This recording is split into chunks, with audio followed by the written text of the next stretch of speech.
Whew. Everything's set up, nice and cozy. Oh shit, fell off my cushion.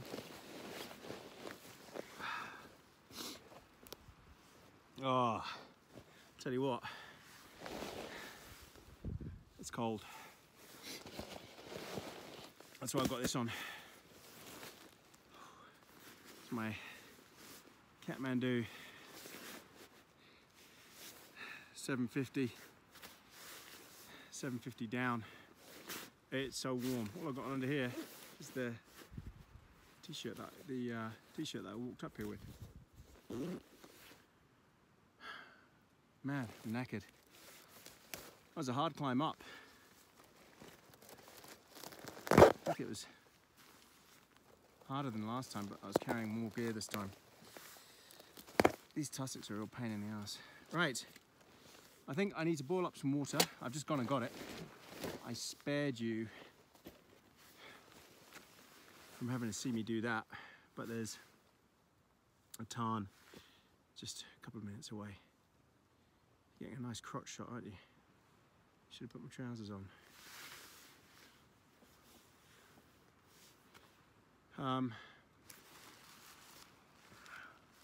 I've sort of got this double wrapped at the moment. It's still really, really windy. It's howling over there. It's howling just 6 feet behind the tent. You see that? Just about. The other side of the tent is getting pushed in a bit.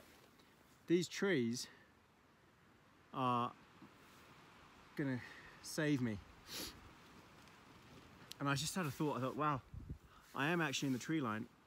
God, I could have had a fire, but in this wind, it's so dangerous. Those embers can spread. I mean, everything is so damp and it's freezing cold, nothing would ever catch. But still, it would be very irresponsible to light a fire in these conditions with this much tussock around and everything else. And that's how these bushfires start. I've got such a great view here. It really is beautiful. Maybe I'll turn this around and show you what I'm looking at here. That's my view. I don't know if you can make it out. It's just spectacular. It really is. And then these are the trees that I'm in, just beside. See, up and over at the back there. I have to say, this is one of the best tree line camping spots, tent spots that I've found so far. It's amazing. Usually when I tent, I'm right up in there, but as you can see, that's in the cloud. Can't see anything up there. It's in the mountains. Ooh, I'm getting a bit of a headache. I think I'm a bit dehydrated.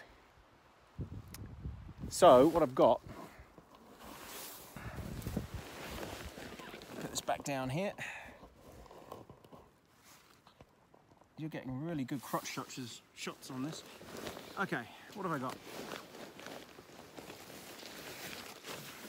I've got this crappy little backpack, but it's so handy just to chuck anything in on a, you know, if I'm going up for a day walk or something. But for hunting, it's great. Right, so I filled one up that I'd already had with my Gatorade powder in. So that's, I'm going to start chugging that soon because I am dehydrated. And I filled 2 more bottles up. And this is tarn water. You're supposed to boil it? Yeah, well, it's flowing, so not really here. You were very lucky in New Zealand, especially on the South Island, especially up high here. The water's so pure, it's beautiful. You just don't need to boil it. I had my knife just in case I had to bash through the ice. Oh, something I never go anywhere without. My EPIRB. So this is, I think this is a McMurdo. It is McMurdo 406 PLB. Personal locator beacon. Don't go anywhere without this. You read all these stories about these people who just, you know, die or whatever, get stranded, and didn't have one of these. And then you read about the people that did have one, and they get rescued by helicopter when shit hits the fan, that sort of thing. I'll give you a lowdown in what's in my I'm getting hot in here. This jacket is unbelievable.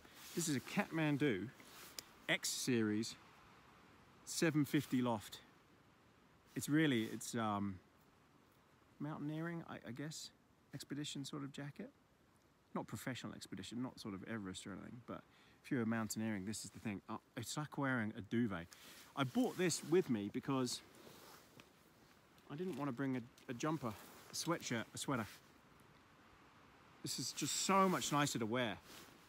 And it ventilates really well, it breathes so well, and the beauty of this thing is it's waterproof. It's got a great waterproof layer. I've been skiing in this, and you know when you're sitting on a ski chair and you're freezing your butt off? In this I was so hot. It was beautiful. Opened it up a bit. Anyway, it's got great bottles. It's got great water bottle holder inside to keep your water warm so it doesn't freeze. Other bits and bobs. It's got water repellent down inside. Just amazing. It's a great jacket. So that's what I'm wearing. You don't mind the up the crotch shot, do you? Should I leave my bag here just to block it? No?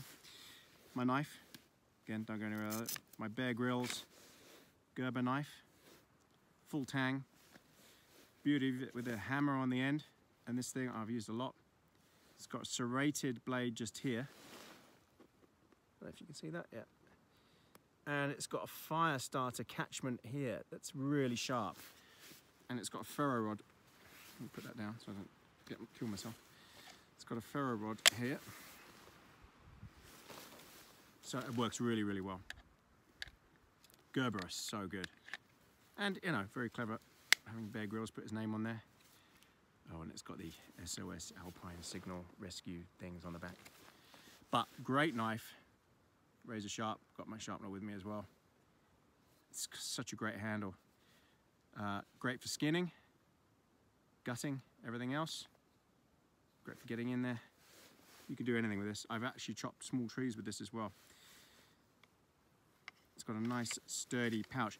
This actually has a sharpener built in to the edges, so every time you put it in, it gets sharpened a little bit. But on the back side of it, built in as well, is a sharpener. You just gotta wet it, or not. But it works so well, all included. So if you ever see this, it's the original full-size Gerber Bear Grylls knife. It's full tang, and it is, look, see, even holds it in. Fantastic bit of kit, really is. Is it heavy? I guess it's a little bit heavy, but who cares? It's a great knife. Don't go anywhere without it. Do you want to see what's in my tent? I'll save you that till I'm actually in there later. Right, I'm going to boil up some water. I swear by MSR. I don't know, I just think they make the best stuff, I really do. It's expensive stuff, but so, you know, so what? Get what you pay for in life.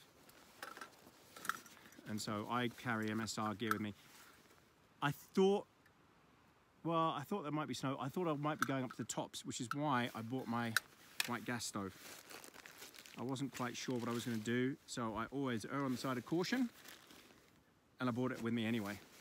My MSR Dragonfly. Oh, such a great piece of kit. This thing has saved me so many times when butane just hasn't worked. You sit there for ages with butane in altitude. Even those jet boils, I mean, I've got the MSR, what do you call it? Is it the wind burner? It's like a jet boil.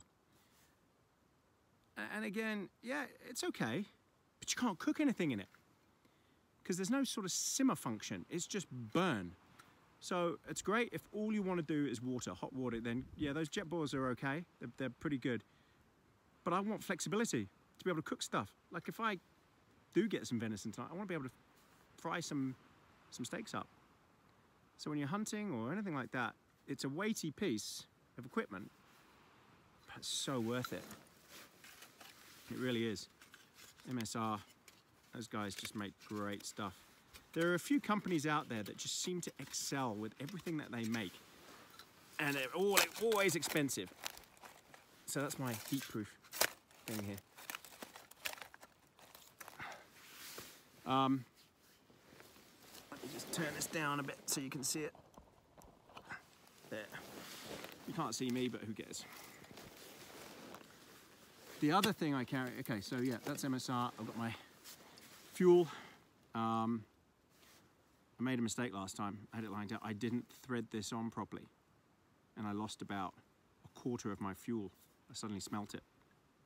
I'm a lot more careful these days with everything like that. So let me just pop this on.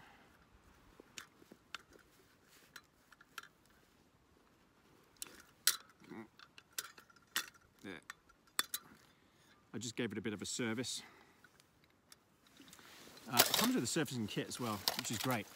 It's a little portable kit to carry with you. Everything is just so professionally done. I don't need a windscreen. There's no wind here at all. And to be honest, even if there was some wind, this thing's so powerful, you just don't need it. Now, in my box of tricks. My cup, I've got a new cup coming though. So I always carry a plastic piece of crap, but I've actually got a titanium cup coming. Which is a bit better, I think, titanium. My Bic lighter, don't go anywhere without your Bic lighter. Cleaning kit, and my spork. If I need a knife, I'll use my big knife. Now this, I got on AliExpress. If you don't know what AliExpress is, you don't know what you'd be missing. It's like the Chinese sort of Amazon, but it's got access to where all the things are actually made. This is a Bulin aluminium heat exchange pot.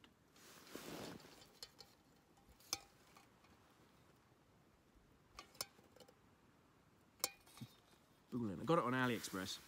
Oh my God, this thing boils so fast. It really does. I mean, I can't even describe how much faster this thing is than an ordinary pot.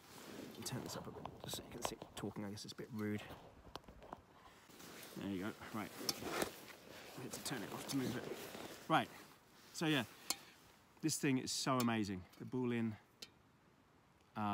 heat exchange pot. The way it works is the hot air goes up the little heat exchanger, traps it in there, heats all the bottom bit really fast, and then any excess comes out the top. Creates this flow of heat. So your water that is in the bottom there just gets boiled super fast and then turns around in it really, really quickly. So that's my Bulin. Now, let's see, is this level? I guess it is. I'm going to show you how fast this thing goes. But first of all, I'm going to do some work. I've got to prime this thing.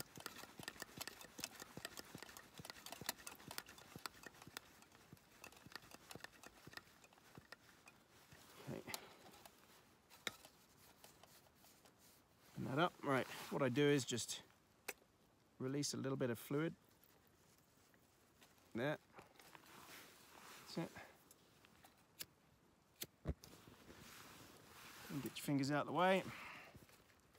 So you're priming it. If you don't know what that is, if you've only ever used butane, what you're doing priming wise is, ooh, I'm suddenly creating steam because of the heat from that. That's amazing. It wasn't happening before. I can feel the heat from it. You're superheating this plate in the middle, getting it really hot. So then when you do release the fuel, it vaporizes and you get that heat and it gets red hot. That's amazing that you're seeing steam on my breath now. It is that cold, but you weren't seeing it until I lit this. That's how much heat this is giving off all by itself. So it starts to sizzle a bit, and then you know that it's ready. Flare up, there we go. Right, and then I crank it.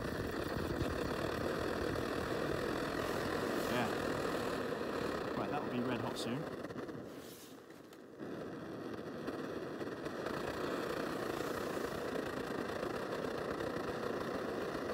What's for dinner? I don't even know what I'm making. I'm putting this on, I haven't got a clue what I'm going to do for dinner. I'll boil it first and then deal with that afterwards.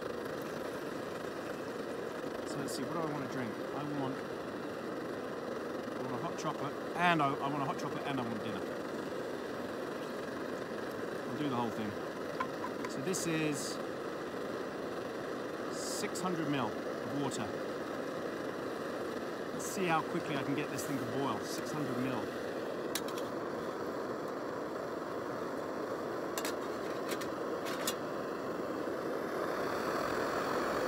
Listen to that! That is just, it sounds like a jet engine, it really does. I'm enjoying these tussocks a little bit. I don't even know if you can hear me over this noise. It's so loud. The wind is still howling. You can see the breath. The temperature has suddenly really dropped. See my breath? It's cold. It is cold. But I am warm in this jacket.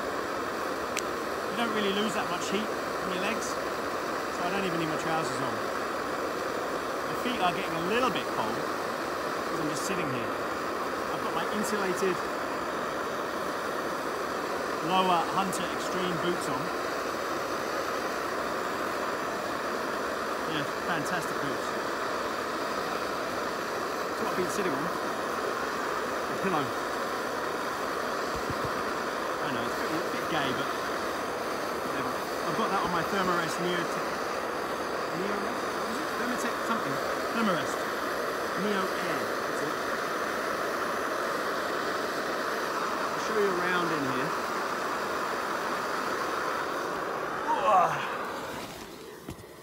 Right, what's going on in here? Oh, it's so toasty in here. Right. Pocket all my junk. My Stoney waterproof insulated gloves. Oh, see the steam. Oh, that's red hot now, look.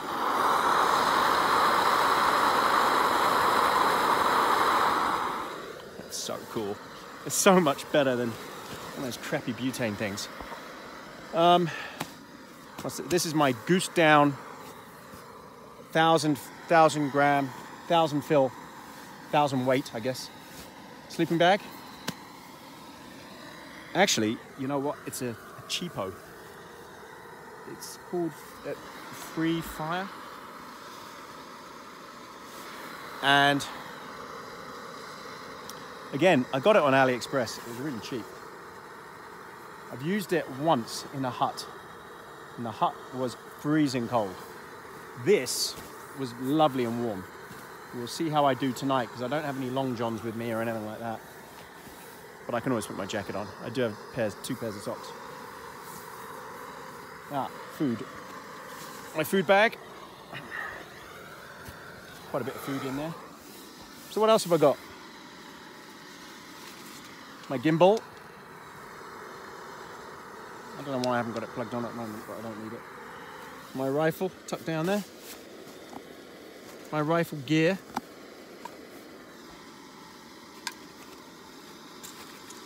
My emergency matches. My first aid kit over there. Oh, you can see the air vent. Even though it's cold, there's a myth that you should seal everything up, but it wouldn't make any difference if you didn't. If you did seal it up. And this is actually, the water's actually just starting to steam. I think it's almost boiling.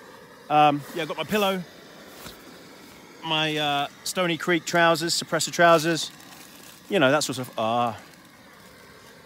for tonight, for dessert,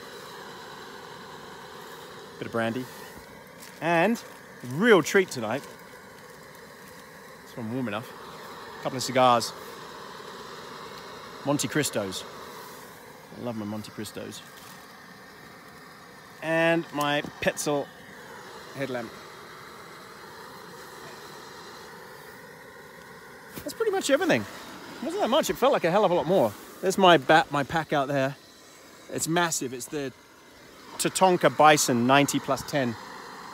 The reason I have to carry such a massive pack is if you do get a deer, then you've got to cart it all back. But it is cold, isn't it?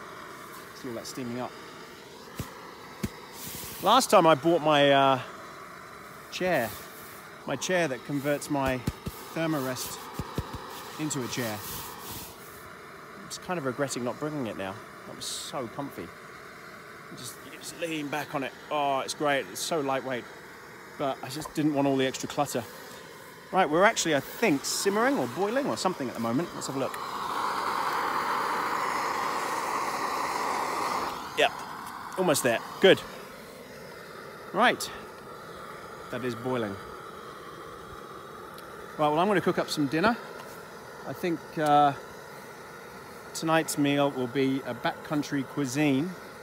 Oh, we are boiling. That didn't take long at all. So, I could simmer it, but I don't need to. I'm just going to turn it off.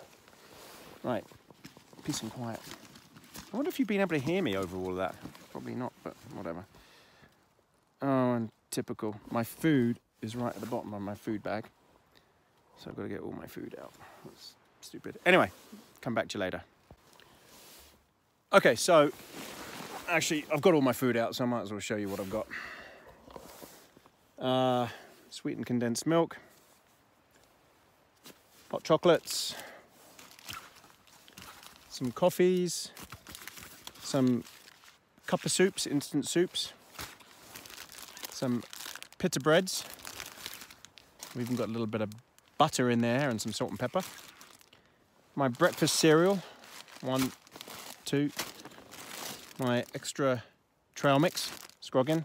I've added M&Ms and things like that to it. These are handy, Nutri-Grain breakfast bars. They weigh nothing, but handy if I'm going to go out and hunt and not doing up a breakfast or anything. Just give me a bit of a spike of energy in the morning. Beef jerky. My greens, sushi. Not sushi, what am I talking about? Seaweed. I love seaweed, and it gives you some good fibre. Not a lot of else, I think, in there. But it is good fibre. Yeah, sushi, and it weighs nothing at all. Let's get a little nibble on. Now, couscous.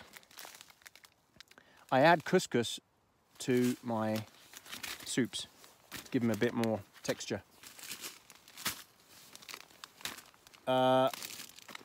My lunch for tomorrow is a continental chicken curry. That's what I've got the butter for.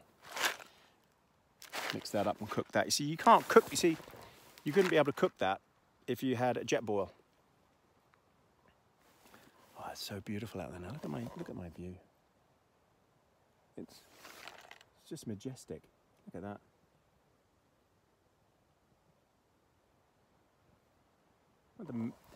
Just the hills in the background, and I wish I'd bought Bruce. I wish I bought my dog, but you're not allowed to in New Zealand country parks. Might have to look into getting a permit for him. There's a bit of blue sky up there, but there's also what looks like snow coming. Yeah, sorry. So if you have one of those jet boils, you can't cook that up, and it doesn't work with hot water. It's just freaking awful. So you do have to cook these sorts of things, and they weigh nothing. So they are great. They are really great to take. Especially when you've got some pita breads. Dinners, I've got backcountry cuisine, roast lamb and vegetable, or honey soy chicken. And I know the honey soy chicken is absolutely delicious, so I'm going to have that tonight. And finally, for dessert, these are heavy, some fantastic chocolate Afghan biscuits. 3 for each night, 2 nights. So tempted to tuck into these now. Yeah, I think I've overdone it on the food. I'm going to be gluttonous and have to eat it all, because I'm not carrying it back down. And now you know what's going to happen is tomorrow morning I'll probably get a deer.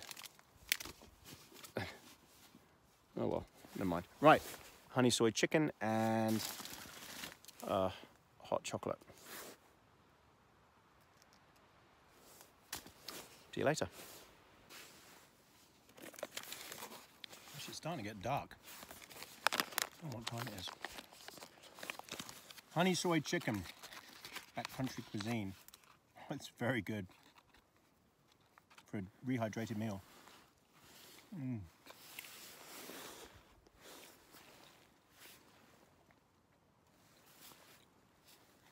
Pita bread with a bit of butter.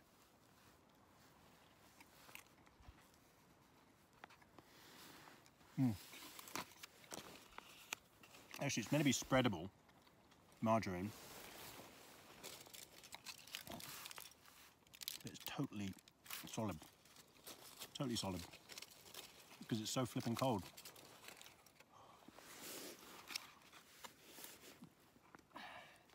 As long as you're out of the wind, it's not so bad. But my toes are cold. Not doing anything. Even though these are insulated boots, once you stop moving, and of course your feet sweat when you're walking, so then it gets cold.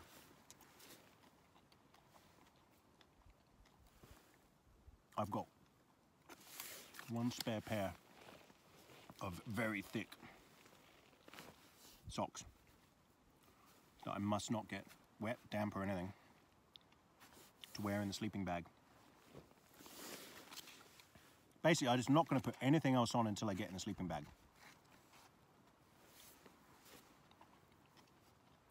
And then I'm going to start out in the sleeping bag with as little as possible. And if I have to wake up and put more on them, so be it. If I put this jacket on, because I think, hang on, your feet get cold because your body is taking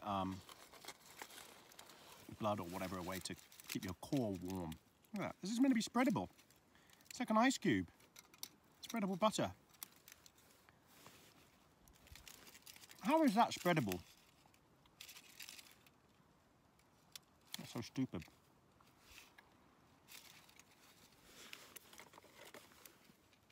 Yeah, so if your core is cold, your feet are going to be cold, but my core is warm. So it's not that. I can only assume it's just because my feet are damp and they're sitting out.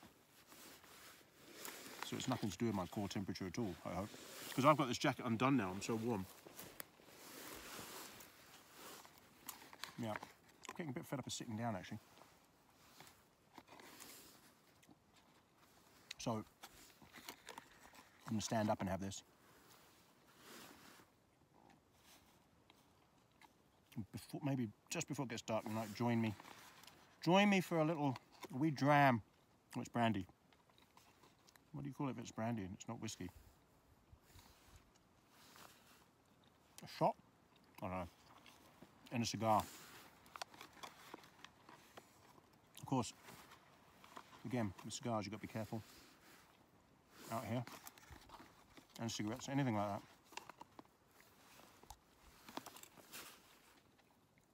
Safety first.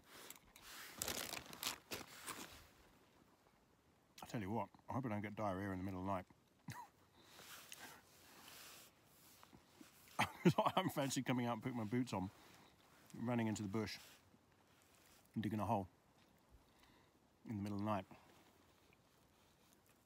And hopefully that's all been and gone, done and dusted. It's so calm suddenly. It is blowing. The cloud is moving very fast and I can hear it roaring in the background over the top of the trees. This is such a fantastic location that I found. Oops. The sun is actually setting, but it's behind clouds. Somewhere over there. So I figure sunrise will be behind me, obviously. Behind the tent. But it's winter anyway, so what sort of heat am I going to get out of it anyway? I'd rather have a nice sunset tomorrow night. But I don't think I'm going to get it because I think the forecast is a little bit of snow tomorrow. What do you think of my beard? I haven't been growing it long, just over a month. I think my wife and son want me to get rid of it. I think my mother-in-law thinks I'm a... Well, have a guess. She thinks I look like a terrorist. I guess you get a lot more respect with a beard. Looking like this with my colour. You do get singled out on planes though. At airports. I guess that's just the age we live in, isn't it? But it's nice not to have to shave. It is a bit of a flavour saver. When you have a beard, how do you stop food? And I'll tell you what really annoys me now. Toothpaste. When you brush your teeth, you get toothpaste in your beard. What's up with that? Oh, I've got a question. For all you people who follow Joe, let's just call him Robinet, okay? Because I think it's French. He's Canadian. Robinet. For all those who follow him, have you ever seen him brush his teeth? Now, I like this guy. I like Joe. I've never talked to him or met him or anything. But I like him. I like what he stands for. I like that he's a family man. He's doing all of this for his family. And he's creative. And he's got to keep thinking out the box to keep everybody interested in his videos. So I like him a lot. Plus, I've learned a lot from him. I don't know about hiking up with bears, though. I'll tell you what I have found. Maybe Joe wants to try these. I might contact him. But you can get concentrated beer and then add it to water. Sounds like it's going to be crap, though. But it's worth a try, right? Because you've got to try all these different things. I'm sure next thing that Joe's going to do, or someone should do, like him, is start making your own whiskey and making your own brandy to take up. Because surely that's the point of this, is especially the stuff he does. It's trying to be self-sustainable as possible. Well, it's not very self-sustainable stopping off at a convenience store on the way and picking up a couple of beers. But I do like what he does. And I do hope he does well. And I wish he'd won alone, because obviously he knows what he's doing. And that was such a rotten bit of luck. Basically, he put his fire steel down, in case anyone hasn't seen it.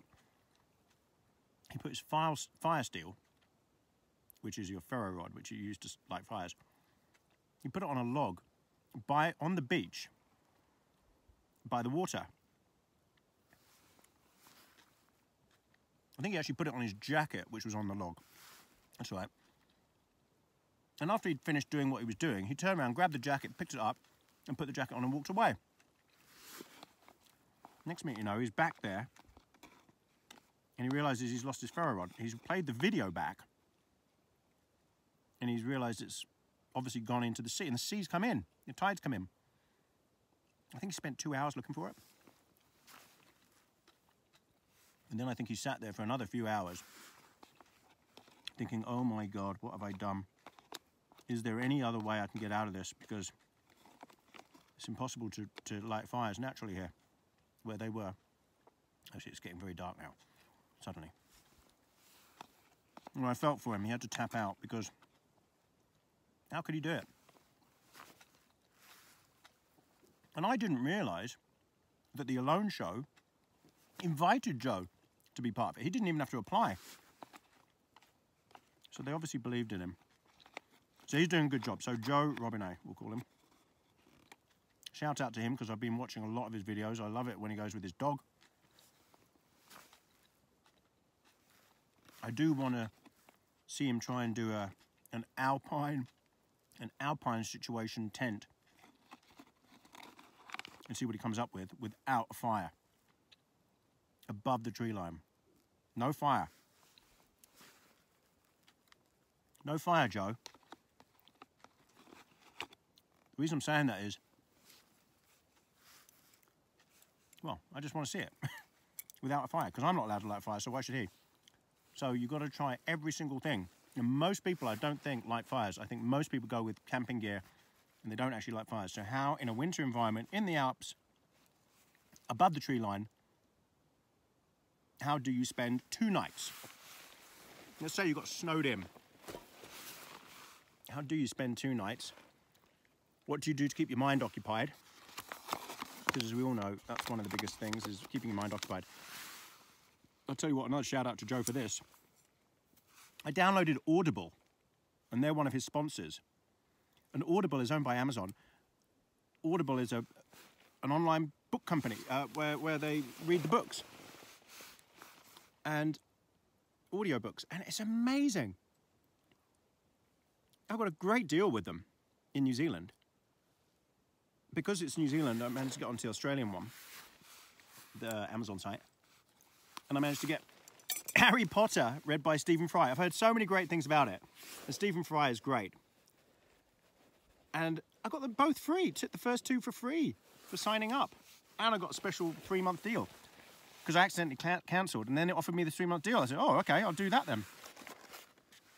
Anyway, awesome, Audible. So I'm going to listen to some audiobooks tonight. I'm going to listen to some Harry Potter, and I'm going to listen to, because there's a whole bunch of free ones by Stephen Fry. I think it's called English Delights.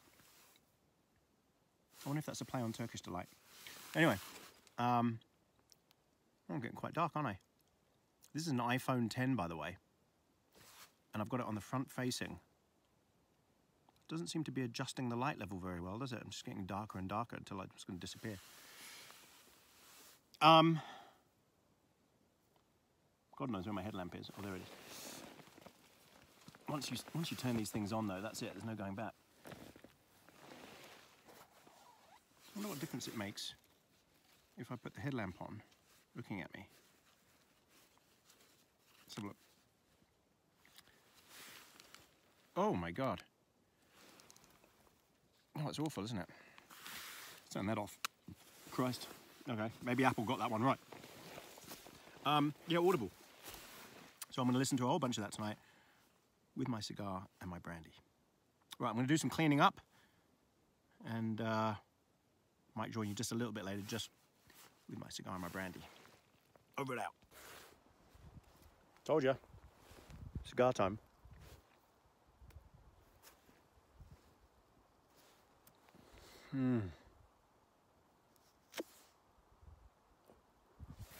It's a Romeo Julieta. Gosh, that's bright, isn't it? Wish I could turn the screen up to make it so the screen was brighter. Let me try that. Hang on a sec. Oh, that works. There, that's better.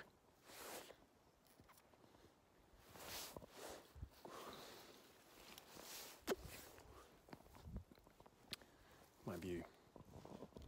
A little tent.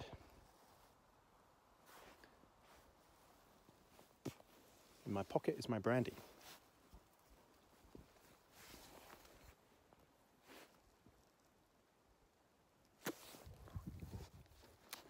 It'd be nice to have a little bench.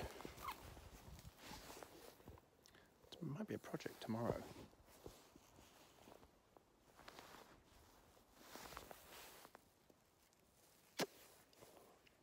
Make a seat. I hope I don't chuck after this.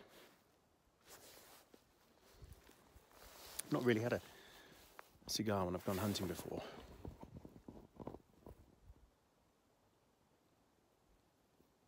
I heard a noise.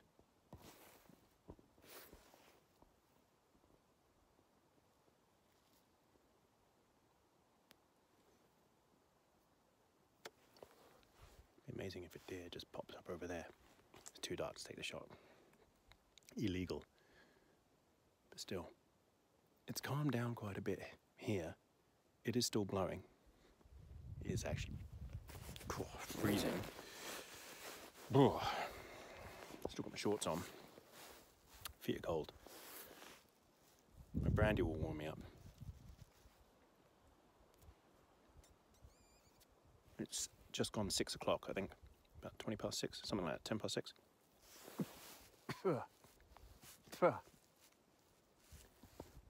And it's cold. I'm now cold. Not in my jacket, I'm not, but my feet are cold. I'm starting to feel it through my jacket because all I've got on is a t-shirt under here. And I'm standing in the wind. It's a breeze. It's still gusting up there. Oh well. Great sight though. Perfect sight.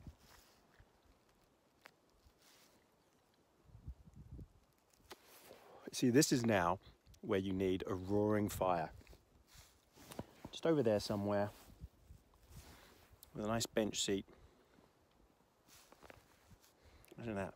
Roaring fire. A cigar, a brandy,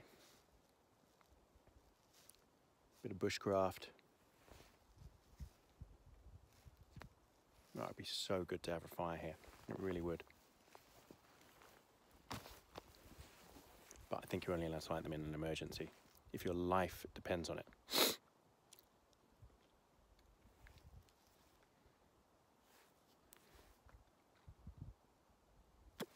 Right, well, I think it's time to hit the sack. And it's only 6-ish. It's way too early. But I can listen to some of the audiobooks. Just chill out. I've got an early start. Up before dawn. I need to walk up to a glassing position and just look over the whole area on the other side of the hill up there. Because obviously I'm out of view here for all of that and not disturbing the animals that might be on that side. Anything that's on this side, they won't come near me, especially smoking a cigar.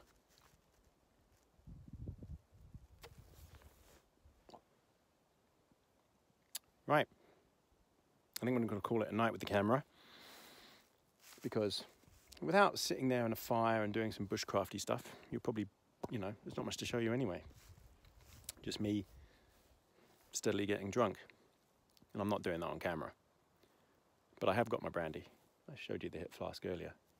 A shout out to my friend Simon Johns in London, who gave me that as a present.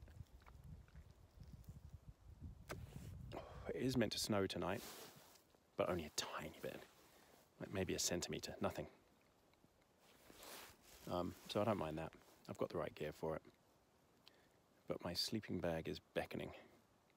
Obviously I'm not going to smoke this in the tent.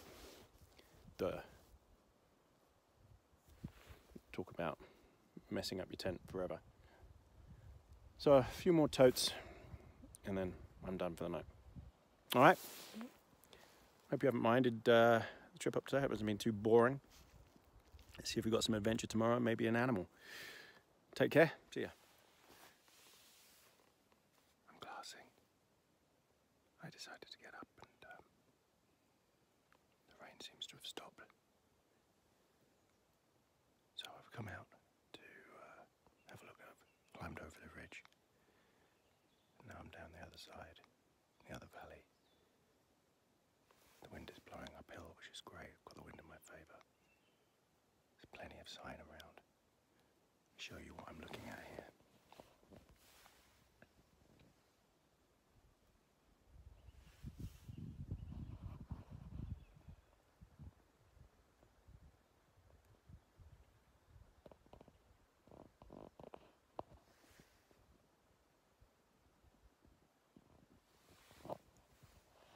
So, sit here for an hour, see if anything comes across. I can see the hut from here. It's about 400 meters away.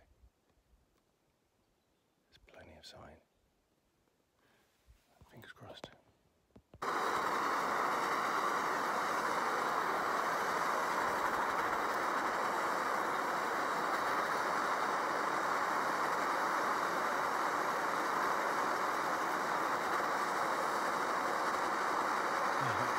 Pooing in the bush is a lot better than pooing in the toilet.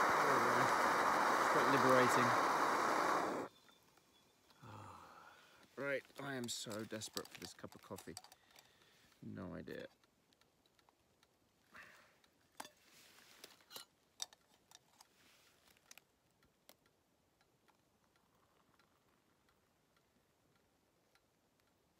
Yes.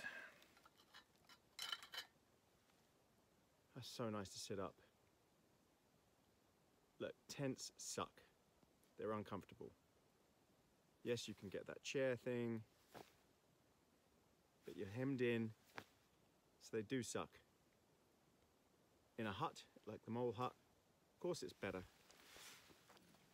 But, as I said, you could be anywhere. So what's the point, really? It's not working, is it? What's going on there? Oh. Yeah, so what's the point in being in a cold hut with nothing to look at, freezing, when you just think, oh, I could do with a fire in here. That's all you think. But when you're tenting, for some reason, I guess it's like bushcrafting, I guess, you know, it's like when you've made your own place. When you're tenting, you don't really feel that, because you make do. You know it's not going to get any better.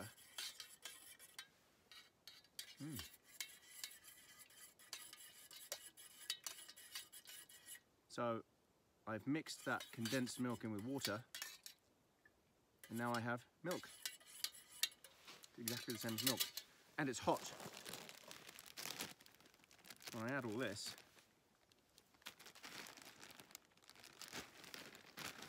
I'm sure it's going to melt a bit.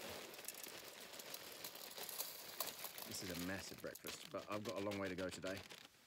I've got a really long walk, hike up the top there. I don't want to get cold. If I've got a decent breakfast in me, I won't get cold.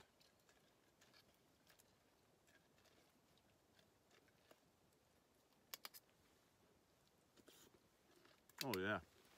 I've got to show you this. Doesn't look like much.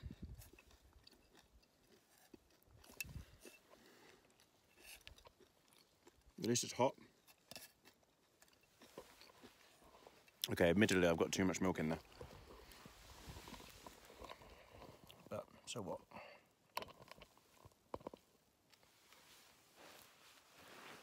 It's hot. It tastes good. Well, it tastes okay. You're on a wonk. Sorry about that. I'm not fixing it.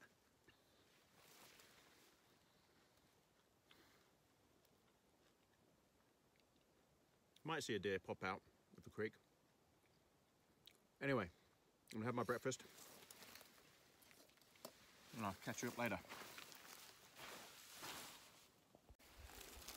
Just thought I'd show you my water source before I do my big walk out of here.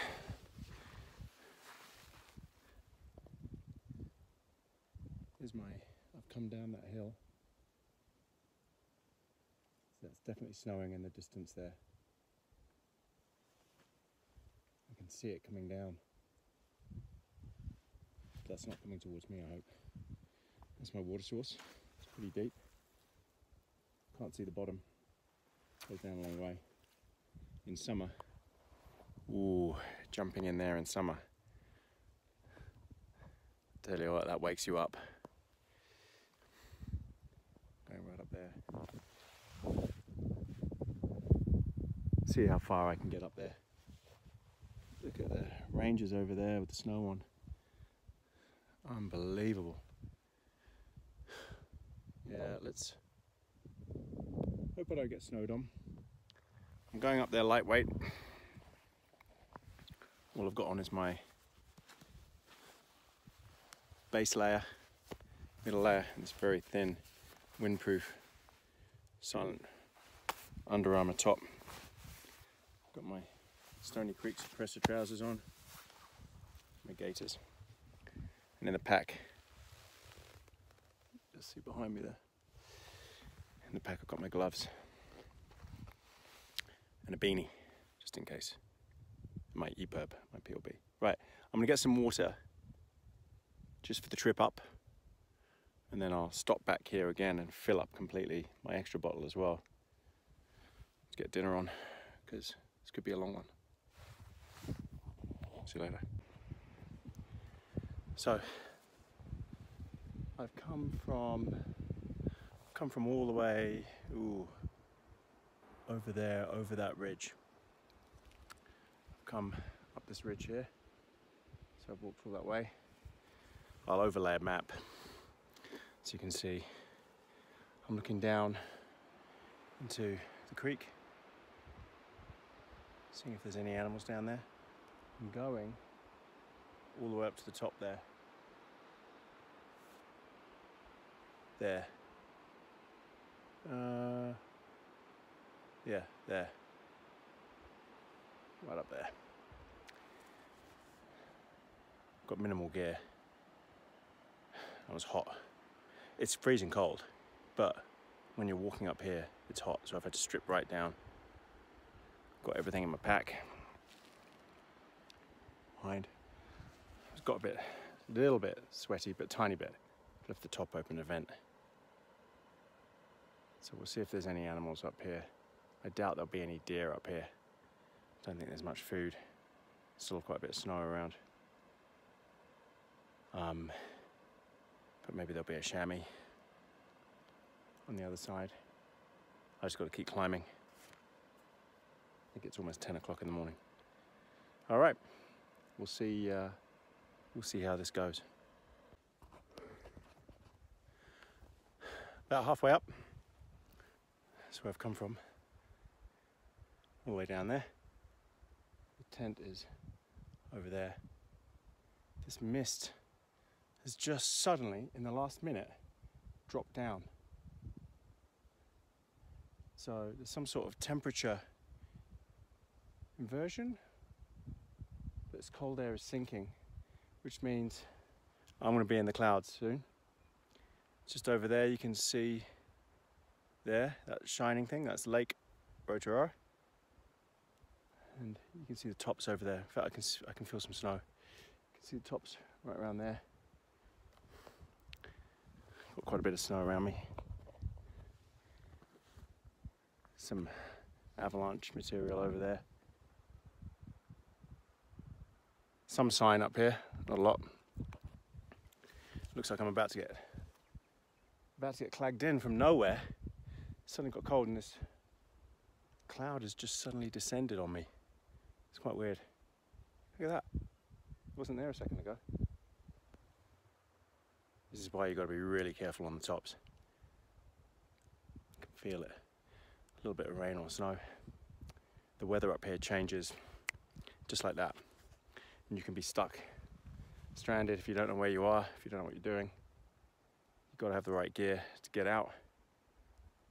Or if you have to hunker down, all sorts of things like that. Right, I better get moving. I don't think I could take a shot anyway, but I'll get moving and then get up the top. And I might just head straight back down again because this looks pretty bad. All right. Sit rep. Been going an hour. It's starting to snow. Don't know if you can see that on me.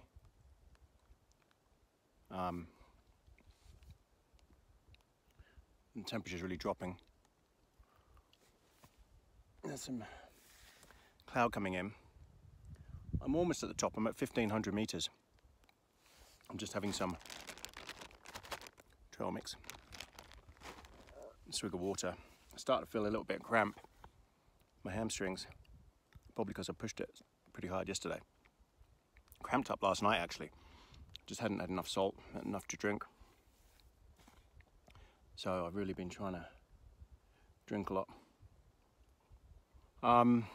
Yeah. Not sure whether to carry on or not. I think I should, now that I'm here. I can't walk on the track because the track is completely under snow. All the way up, it looks like. Might be a little break further up where it's not under snow. Up there. But it's going to be tricky, I can already tell. Trying to get around it. Yeah, it's at least the scree is clear. Might be able to find my way around that.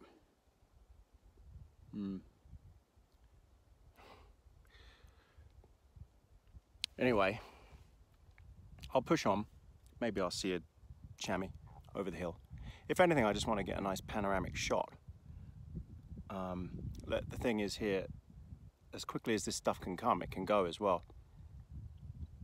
There's no way the sun's going to come through though. This cloud is definitely here to stay. And the temperature's definitely getting colder. I can feel it on my hands now. My hands are now starting to get colder. So, I'll get moving.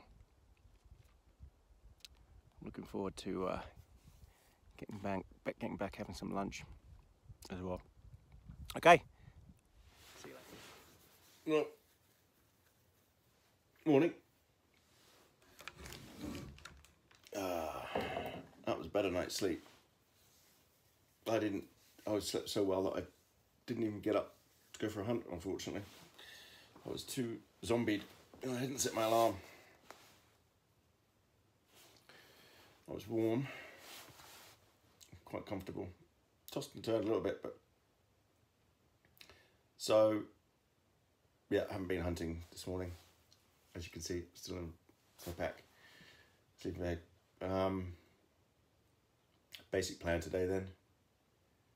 Do some breakfast and walk out. There's two ways I could go out.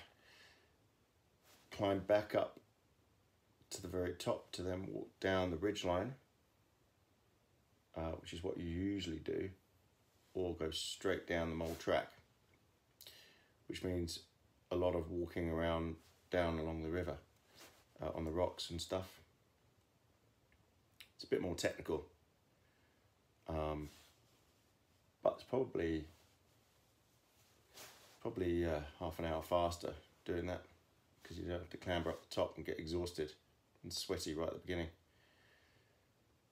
You can't do the other one if the river is too high, but I don't think it's high at all. Anyway, that's the plan. See you in a bit. So, I'm up. It's cold in here. I'm just getting through some of my gas. My white gas. What I'm doing is just warming up some water to put in my drink bowl. Just get it nice and warm, almost hot. It's going to be sitting on the outside of the pack as I walk back. And if it's too cold, it's not nice to drink. It's much easier to drink warm, tepid water. Just having a cup of soup and a coffee before. The sun is shining, but completely and utterly in the clouds. Very foggy outside, and there's a lot of condensation. I'll show you outside.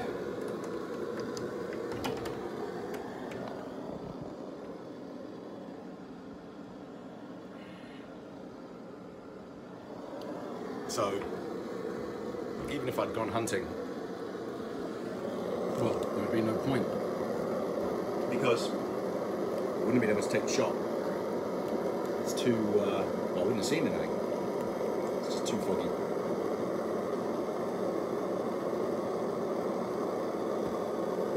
It definitely feels, I think this is warm enough now. Yeah, turn it off.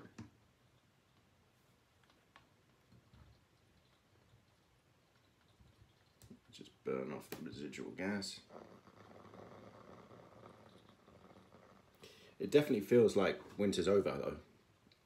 As cold as it was, that snow, there wasn't that much snow. Only at the very top, there was some drift. So what are we today? August the 15th. Southern Hemisphere, winter. August 15th. So I guess it's end of winter then. I mean, it's just been, I guess, more mild. Not enough snow, not as much snow. And it felt spring-like in the sun yesterday. When the sun did pop out, it dried all my stuff really quickly. It dried my tent out. I'm glad I didn't camp up. I'm glad I did come in the hut because, oh my God, I heard it raining last night a few times on and off. And if you can hear it in the hut, then you definitely have heard it in the tent. Plus, it's much more comfortable sleeping there. So this is a standard four bunk hut. 2 up top, 2 down below, mattresses. All huts here come with a mattress per bunk.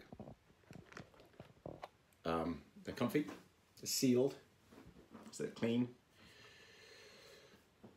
They're warm, warmer than sleeping on the floor, on a sleeping mat, or a sleeping pad. I used my down jacket as a pillow. That blow-up pillow is okay, but it's so light. So I stuffed my down jacket into my sleeping bag, and it was a great pillow. I'll tell you, the down jacket is, I've never bought it before on one of these. But now, whenever I come up the tops, I'm going to take it. It was so warm to put on. I could put it on now even, because it is cold in here. But I put this extra t-shirt on and I'm fine. I slept with just this on. Took a while for my feet to get warm, but that's normal. The bag was cold. I guess the first half an hour, you're just expending energy to warm the bag up. I think, so I didn't bring my sleeping bag liner with me this time. That's the first time in a long time I haven't bought it. And I'd say actually it does make a difference. Maybe just a few degrees, not 8 like it claims. I've got the, what is it? The Reactor, Sea to Summit Reactor Xtherm. It's a good liner, but there's no way it's 8 degrees. I don't know where they came up with that from. That could be very misleading to people thinking, oh yeah, I don't need to get a new sleeping bag. I can just add that to my sleeping bag. No, adds a couple of degrees of warmth. That's it, at most. If it's really cold, it won't make a scrap of difference, that sleeping bag liner. If your bag isn't suitable for the conditions, then no liner is going to make a difference. Get a proper sleeping bag. Definitely. Know the conditions that you're going into. And don't trust the sleeping bag. If you sleep cold, I think the majority of people do sleep cold. If you sleep cold, because I sleep cold, I don't sleep hot. If you sleep cold, assume the manufacturer, where they say comfort range, assume they're 5 degrees centigrade out. It's just all hype. Who they got to lie in there and test it, God knows. Some guy who sleeps hot, I don't know. Assume it's 5 degrees out. So if the forecast is going to be -10 at the worst, you want a sleeping bag that's -10 Celsius. You want a sleeping bag that says comfort something to -15. If it says comfort to -10, don't believe it. It won't work, honestly. It's a load of rubbish.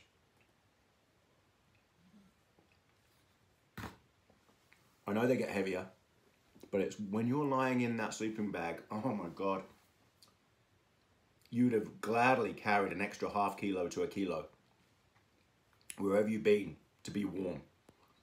One night you can get away with it, but if it's a multi-night trip, you've got to sleep. You've got to have a good night's sleep. You've got to be comfortable. So, err on the side of caution. Spend the extra money. Get the extra weight. And if necessary, if you get hot, ventilate the sleeping bag. This one's good because you can vent it at the bottom. You can pull the zip up the bottom, so you can still stay sealed up here, but you can vent at the bottom. But just, yeah, spend the extra money, carry the extra weight. You'd be so stupid to not do that. My poor rifle is a bit wet from yesterday, never really dried out. I use the, so I've got a Sako A7. It's a fantastic rifle. A7. With a Bushnell DOA, 600 DOA scope. Scope's the most important thing on the rifle. This scope has a 1-inch tube, massive. It's calibrated to shoot out to 600 meters, or 600 yards. And it's got a 30 times zoom. I've never used 30 times zoom. I use 20 at most. But the light that comes in from this thing is amazing. It means you can still take a shot when you can't really, with your own eyes, see the animal properly. Because this magnifies the light so much that you can take a safe shot. You can easily make out everything about it, everything about the deer, the shoulders, the head, everything. Because you're not shooting at a deer, you're shooting at a shoulder joint or the head. Because you've got to be sure what you're shooting at. Usually I bring a suppressor, but I haven't got it with me this time, just to save weight because I was coming up the tops. And usually I carry a bipod as well. Again, I needed to save the weight. Man, it's cold. And it's fogged up. I've got to retreat the scope.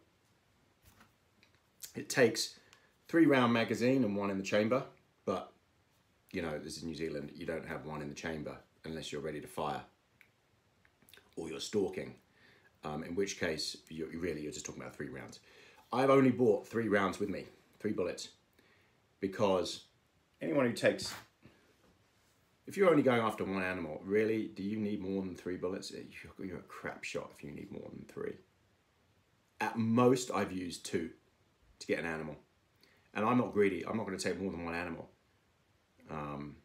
So if you find yourself having to take 10 rounds with you, or set, you know, a whole box of rounds, and you're getting through them, then maybe you need to get back to the range and work out how to shoot.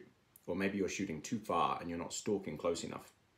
And when you're actually stalking, you might get through 3 rounds if you're trying to shoot target, but you should only be shooting if you've got it clear in the sight anyway. So 1 round for stalking. I use the Hornady 308 SST 150 grain with the ballistic tip. These things are amazing. The damage that they cause inside is incredible. I mean, they drop a 150 grain, that's all this is. It's going 2,000 feet per second, but a 150 grain will drop a 14-point stag if you shoot it in the shoulder. The explosion inside is incredible. It brings them down. No bullet is gonna drop an animal if you just do a flesh wound. That's a fact of life. You're gonna be then chasing the thing, trying to get it because you don't want it to suffer. So yeah, SST, Hornady, 150 grain for deer here. It's perfect. Great trajectory. Very, very flat trajectory. I've shot with this, the longest shot I've taken with this is 450 meters. And got it. Nailed it. So it's doable. Definitely doable. And I've got a short barrel. It's not an overly long barrel either. So yeah, I thoroughly recommend 308. The kick, it's okay, it's acceptable. I do prefer firing it with the suppressor on. It's so nice. Much less sound, no kick. It's beautiful to fire. Without it, yeah, the kick's quite strong. But yeah, great round, Hornady. I looked at maybe making my own, but no, it's too much hassle. I don't shoot enough to bother with that. I zero my rifle out to 200 yards. Not ideal for stalking, bush stalking, because there you're going to be 20 yards max, 30 yards. But I don't do a whole lot of that. I like to glass and take my time and watch them for a bit, because it's quite enjoyable to watch them and then kill them. Gosh, I've got all my gear out. So yeah, I've got my PLB, which I showed you. I've got my emergency bivvy bag. I don't like the bivvy blankets. What are you going to do with a bivvy blanket?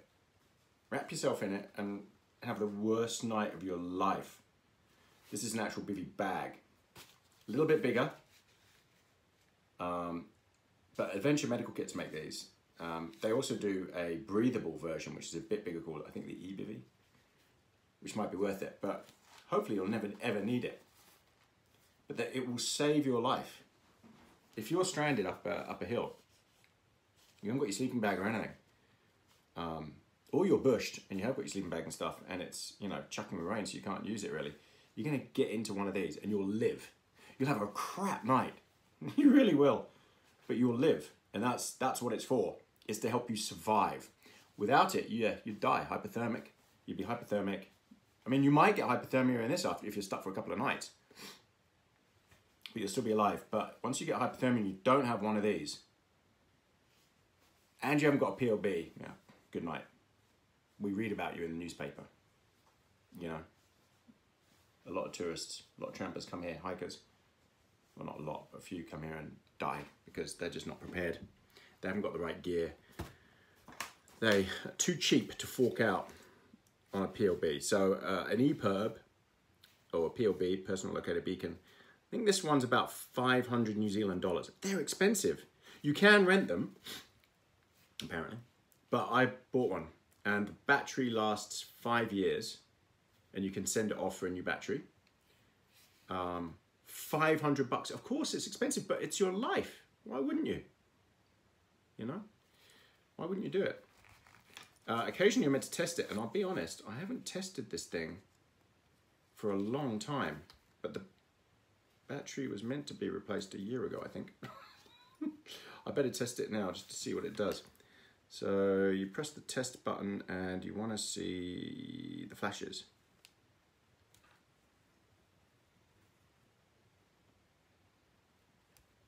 Yeah, that's good. Yep, still working. Okay. Anyway, right, I've got to clear up. So I'll speak to you later. It's 10 o'clock.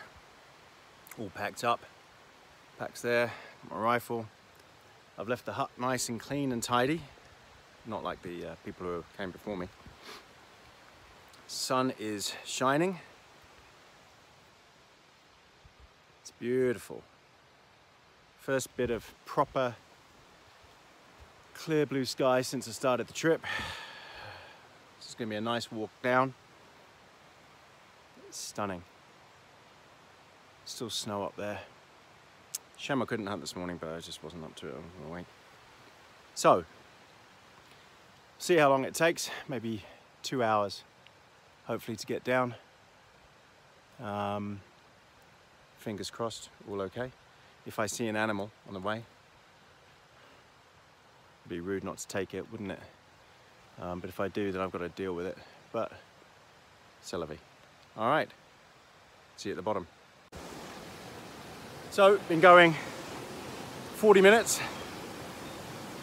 I'm now onto the Mole River. This leads all the way up the top.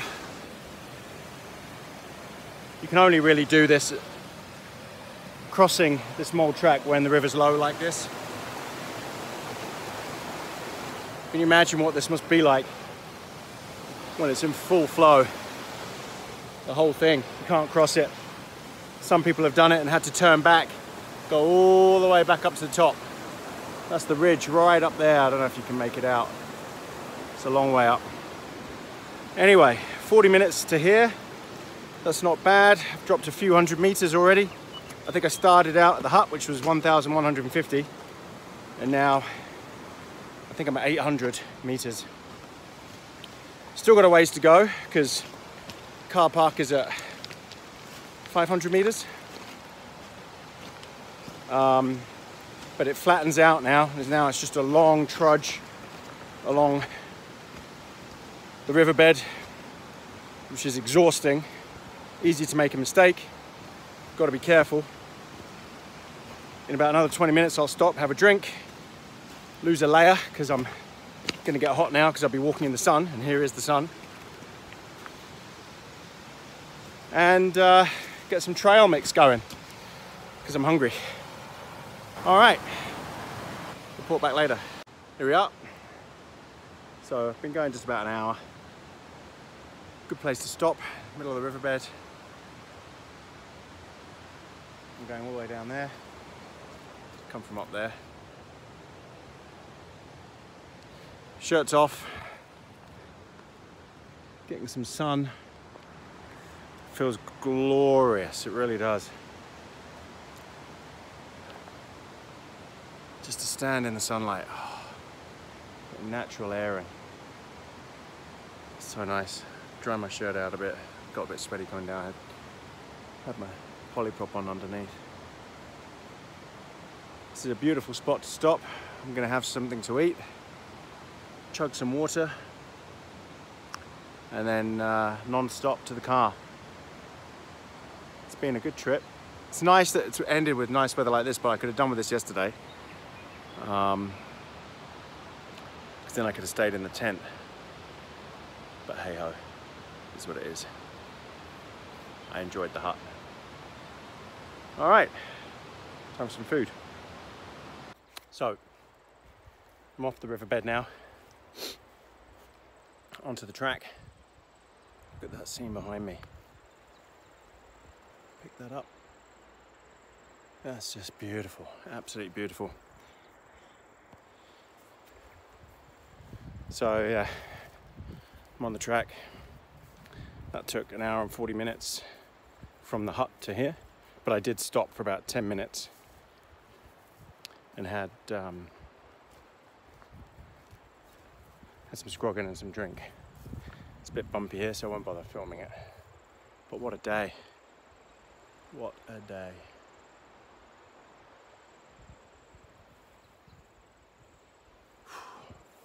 Spectacular.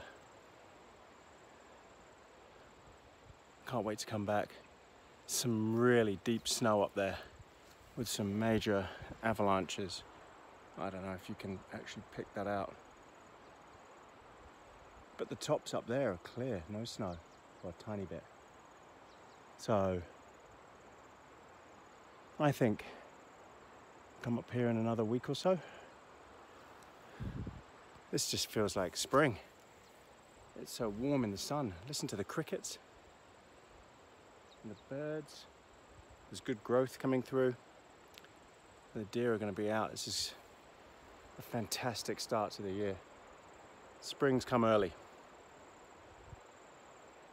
Got to get up here, get hunting, get on the tops, get tenting.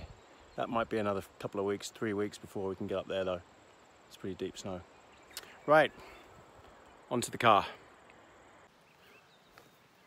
2 hours, 23 minutes, including my break. And I'm at the bottom of the track.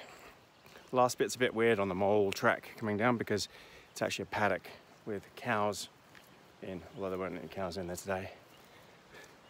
Just breaking out now. The bush. You can see the Taki Lodge in the background. That's where Nelson College, where my son goes to. It's where they send them for their orienteering training, camping, things like that, outdoor activity stuff. It's an awesome idea. Some really big manuka trees, big manuka tree plants here. It's a lovely little spot. So all I've got to do is cross this river. Now this is why they say you can't really come here, shouldn't take this route. If the river's in flood, then it's impossible to cross. So what do you look for? You just look for a safe spot to cross. I'll show you where I'm going to go.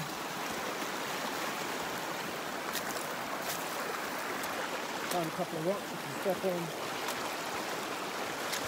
1, 2, 3, and across. And I've still got dry feet. Look at that. It was a good trip. I enjoyed it. Didn't enjoy the rain. Could have been a lot worse. I mean, I could have got to the top there and that storm could have kicked in earlier. I did well to avoid that. Look at this country. Just look at it. I hope the camera is doing it some justice. I'm so lucky. I'm so lucky to live in such a beautiful place, safe place, where you can go hunting, hiking, not worry about your safety. And so much to see. Sorry, so much to see. It's beautiful.